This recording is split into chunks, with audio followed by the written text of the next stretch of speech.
புதிய தமிழகம் கட்சி தலைவர் டாக்டர் கிருஷ்ணசாமி நம்மிடையே இருக்கிறார். அவரிடம் ஒரு சில கேள்விகளை முன்வைக்கலாம். சார், புதிய தமிழக கட்சி வருகிற 2026 தேர்தலில் தனியாக களம் காண்றதுக்கான காரணம் என்ன சார்? சார், நாங்கள் கூட்டணியாக நின்று இந்த தேர்தலை சந்தித்து தமிழ்நாட்டில் ஒரு ஆட்சி மாற்றத்தை உருவாக்க வேண்டும் என்பது எங்களுடைய நோக்கமாக இருந்தது. ஆனால் இப்பொழுது அரசியல் களம் ஒருவரோடு ஒருவர் சேருகின்ற பொழுது பலம் என்ற அடிப்படையில் தான் நாங்கள் அந்த முயற்சி எடுத்தோம். ஆனால் ஆட்சிக்கு வருவதற்கு உண்டான சிந்தனை இல்லாத காரணத்தினால அதிமுகவினுடைய தலைமை எடப்பாடி பழனிசாமி அவர்கள் எங்களுக்கு உண்டான அங்கீகாரம் அவர் அளிக்க மறுத்துவிட்டார். அவர் ஆட்சிக்கு வரணும்னு நினச்சிருந்ததுன்னா நாங்கள் எங்களையெல்லாம் விட்டுருக்க முடியாது. அதே போல் இன்னொரு கட்சி போச்சு, 3 கட்சி. அதாவது 2024ஆம் ஆண்டு நாடாளுமன்ற தேர்தலில் இன்றைக்கி இருக்கிற என்டிஏ 2 பிரிவாக இருந்தது. அதாவது பிஜேபியினுடைய தலைமையில் ஒரு கூட்டணியும் அதிமுகவினுடைய தலைமையில் ஒரு கூட்டணியும் இருந்தது. அதிமுகவினுடைய தலைமையில் புதிய தமிழகம் கட்சி, தேமுதிக, எஸ்டிபிஐ இருந்தது. இந்த 3 கட்சிகள் எங்கே? இந்த 3 கட்சிகளும் சேர்ந்து தான் உங்களுக்கு 4 பேர் அந்த தேர்தல் வந்திருக்குது. இன்றைக்கி அந்த 3 கட்சிகளும் போன பிறகு நீங்கள் ஒரு கட்சி தான் இருக்கிறீங்க. நீங்கள் உங்களால் அந்த தேர்தலை எப்படி எதிர்கொள்ள முடியும்? நீங்கள் மீண்டும் இதுக்கு இந்த ஆட்சி மாற்றத்தை கொண்டு வர முடியாது. எப்படி இந்த கனவு எப்படி சாத்தியமாகும்? அப்போ நீங்கள் தேர்தலுக்கு முன்பாகவே தீர்ப்பை எழுதி கொண்டீர்கள், முடிவு செய்து விட்டீர்கள்.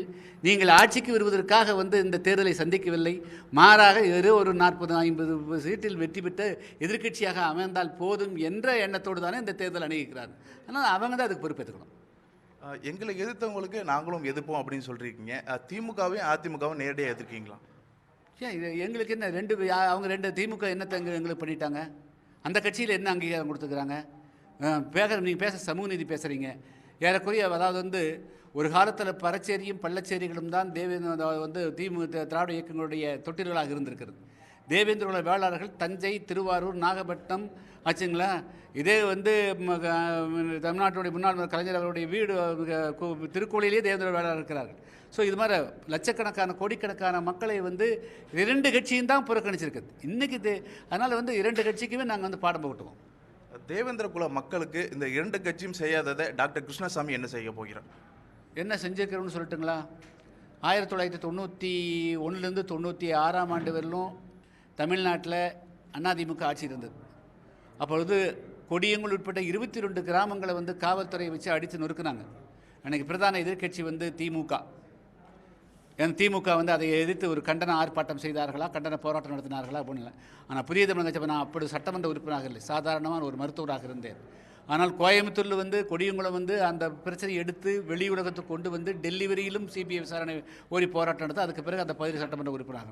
தமிழ்நாட்டில் 1 லட்சம் கிராமங்களில் 40,000க்கு மேற்பட்ட கிராமம் இரட்டை டம்ளர் இருந்தது. அதை சட்டமன்றத்தில் பேசி அந்த இரட்டை கிராமம் தமிழ்நாட்டில் இன்றைக்கி 99.9% கிராமங்களில் ஒழிக்கப்பட்டிருக்கிறது. மாஞ்சோலை தேயிலை தோட்ட தொழிலாளர்கள் உட்பட தமிழ்நாட்டில் 5 லட்சத்துக்கு மேற்பட்ட தொழிலாளர்கள், அதே போல் நிரந்தர தொழிலாளர்கள், 10 லட்சம் தற்காலிக தொழிலாளர்கள் திருநெல்வேலி மாவட்டம் மாஞ்சோலை, கோயம்புத்தூர் மாவட்டம் கோயம்புத்தூர், அதாவது வால்பாறை, முடிசு, அதே போல் குன்னூர், கோத்தகிரி, கூடலூர், ஏற்காடு, ஹைவே விசன்னு 5 மாவட்டங்களில் 10-15 லட்சம் தொழிலாளர்கள் இருந்தாங்க. அவங்களுக்கெல்லாம் அன்றைக்கி வெறும் $53 சம்பளம், $1 கூட $1.5 கூட கிடையாதுங்க. ஆனால் என்னுடைய போராட்டத்தின் காரணமாகத்தான் அவர்கள் மனிதர்களாக நடத்தப்பட்டார்கள். 8 மணி நேரம் வேலை வந்தது. அவர்களுக்கு இன்றைக்கி $450 சம்பளம் கிடைக்கிறது என்று சொன்னால் அது புதிய தமிழக கட்சியினுடைய போராட்டத்தின் காரணமாக. அதே போல் 18% இடஒதுக்கீடு, சமூக நீதி பேசுகிறார்கள். பட்டியல் பிரிவிற்கக்கூடிய மக்களுக்கு 18% இடஒதுக்கீடு கொடுக்கணுங்க.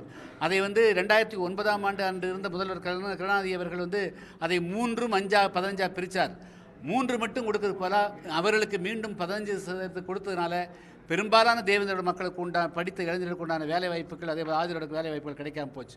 இதையெல்லாம் பெற்றுக் கொடுத்தது புதிய தமிழக கட்சி. அது மட்டும் இல்லைங்க, பள்ளர், குடும்பர், காலாடி, மூப்பர் என்று அழைக்கப்பட்டிருக்கின்ற அந்த 7 பேரை தேவேந்திர குல வேளாளர்கள் என்று பெயர் மாற்றம் நாடாளுமன்றத்தில் உருவாக்குவதற்கு 10 ஆண்டு காலம் போராடி இருக்கிறேன். இந்த சமுதாயத்தை வந்து இந்த எஸ்சி ஷெட்யூல்ட் காஸ்ட் என்ற அந்த முத்திரையும் இல்லாமல் மாற்றுவதற்காக புதிய தமிழகம் கட்சி தொடர்ந்து பாடுபட்டு கொண்டிருக்கிறது. இதெல்லாம் தான் புதிய தமிழகம் கட்சி இந்த சமுதாயத்திற்கு வந்து பாடுபட்டது. அது மட்டும் இல்லை, சட்டமன்ற பதவி இருந்தாலும் இல்லாவிட்டாலும் இன்றும், அதாவது இன்னும் சொல்லப்போனால் கடந்த 2 வருடங்கள் 2021 5 வருஷத்தில் 300க்கும் மேற்பட்ட தேவேந்திர சமுதாயத்தை இளைஞர்கள் தூத்துக்குடி, திருநெல்வேலி, தென்காசி, விருதுநகர் மாவட்டத்தில் கொலை செய்யப்பட்டிருக்கார்கள். கௌரவ கொலைக்கு கவனிப்பாடுகளை செய்யப்பட்டிருக்கார்கள். ஆனால் ஒரு அரசியல் கட்சி கூட அவர்களுக்காக பரிந்து பேசவில்லை. புதிய தமிழகம் கட்சி மட்டும்தான் இன்று வரையிலும் அவர்களுக்காக போராடி கொண்டிருக்கிறது. எனவே இதெல்லாம் வந்து இந்த மக்களுக்கு தெரியும். யார் அந்த மக்களுக்கு எல்லா காலகட்டத்திலும் உயிர்ப்போடு யார் இருக்கிறார்கள் என்பது அந்த மக்களுக்கு தெரியும். இதுதான் அந்த மக்களுக்கு முதல்ல வந்து பெரும்படையாக இருந்தும் கூட அது வந்து அஞ்சி இருந்தார்கள். அந்த மக்களை தைரியப்படுத்தி துவண்டு கிடந்த மக்களை நெஞ்சை நிமித்தி இன்றைக்கி வந்து நானும் இந்த சமுதாயத்தில் வந்து ஒரு மனிதன் தேவேந்திர வேளாளர் நான் அப்படின்னு சொல்லி நான் ஷெட்யூல் காஸ்ட் இல்லை, தேவேந்திர வேளாளர் நடக்க வைக்கப்பட்டிருக்கு என்று சொன்னால், இந்த மக்கள் நெஞ்சை நிமித்தி நடக்கிறார்கள் என்று சொன்னால் அதற்கு புதிய தமிழகம் கட்சியும் டாக்டர் கிருஷ்ணசாமி தான் காரணம். என்டிஏ கூட்டணியில் ஒரே சமூகத்தை சார்ந்த 2 தலைவர்கள் இருக்க வேண்டாம் சொல்லிட்டு உங்களுக்கு வாய்ப்பு மறக்கப்பட்டிருக்குதா? அதை எப்படி பார்க்குறீங்க? இல்லை, அதை பற்றி எனக்கு தெரியலைங்க. ஓகே, இப்போ போன முறை தென்காசி தொகுதியில் போட்டிட்டீங்க, இந்த முறை ஒட்டப்பிராடம் தொகுதியில் போட்டியிடறதுக்கான காரணம் என்ன? இல்லை, அதாவது இங்கே சன் ஷியாம் வந்து ஒட்டப்பிராடம் இந்த தென்காசி நாடாளுமன்ற தொகுதிக்கு உட்பட்ட சிறுவத்தூரில் போட்டியிடுகிறார். பக்கத்தில் திருநெல்வேலியும் போட்டியிடுறாரு. ஒட்டப்பிடாரம் டாக்டர் கிருஷ்ணசாமி என்று சொன்னாலே நாடாளுமன்றம் சொன்னால் தென்காசி, சட்டம் என்று சொன்னால் ஒட்டப்பிடாரம். நூற்றுக்கணக்கான ஃபோன் கால் வந்துச்சு, ஐயா நீங்கள் நிற்காமல் விட்டுறாதீங்க, வாங்க வெற்றி வர வைக்கிறோம் அப்படின்னு சொல்கிறாங்க. புதிய தமிழகம் கட்சி 2026 தேர்தலில் யாருக்கான வீழ்ச்சியாக இருக்குது?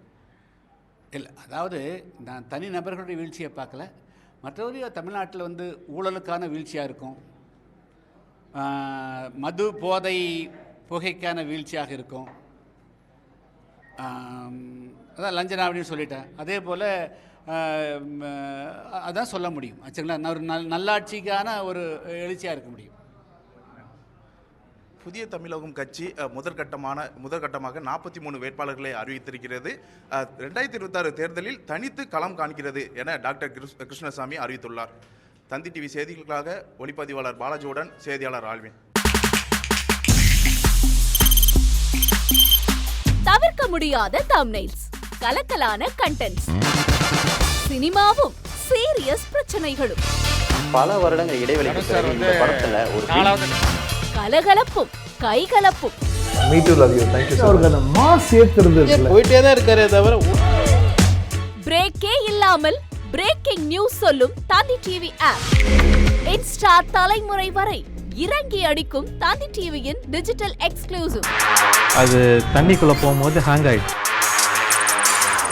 உங்களுக்கு விஜய் சார் எந்த அளவுக்கு ரொம்ப பிடிக்கும்? Of course, Malayalis are huge Vijay sir fans. 2 பேருமே ரொம்ப பிடிக்கும் எனக்கு. தந்தி டிவி ஆப்பை இலவசமா டவுன்லோட் செய்யுங்க, ஃபாலோ பண்ணுங்க, சப்ஸ்கிரைப் பண்ணுங்க, என்ஜாய் பண்ணுங்க.